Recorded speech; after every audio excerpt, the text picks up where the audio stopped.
Good morning and Assalamu alaikum. My name is Sajida. I am a Rohingya women representative. I would like to sincerely thank you for giving me this opportunity to deliver my speech on behalf of Rohingya women. First of all, I would like to thank the government of Bangladesh for giving shelter around 1.5 million Rohingya and the international community and UN representative to see our Rohingya community and find out of our issues. Distinguished delegate, colleague and champion of human rights. Today, 27 September 2025, I speak not only in advocacy but in solidarity with some of the most silent voice in the world, Rohingya women. After Myanmar gained independence, the Rohingya people have been subjected to continuous oppression and persecution across generations. Furthermore, they have been stripped of their citizenship.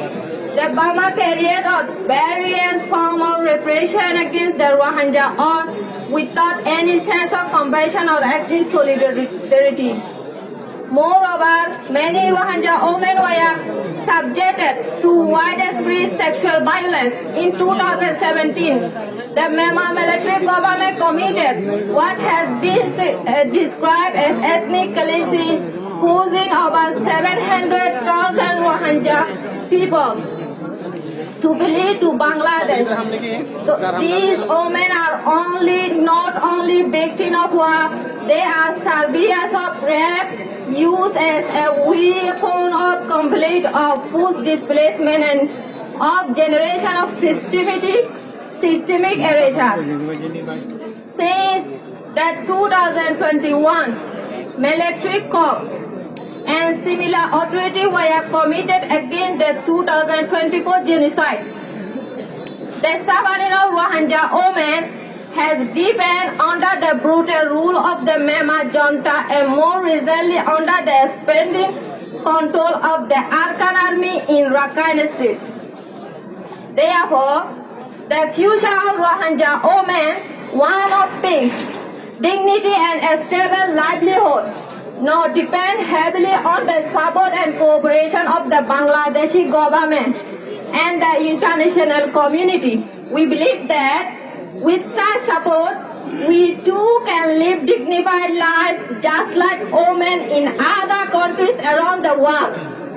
We Rohingya women hope for a peaceful Arakan where they can live without fear, work without permit, speak without punishment and raise our children with dignity. We envision a future where we are recognized as citizens of Myanmar, not refugees in our own homeland, where justice is not a distant dream but a lively reality.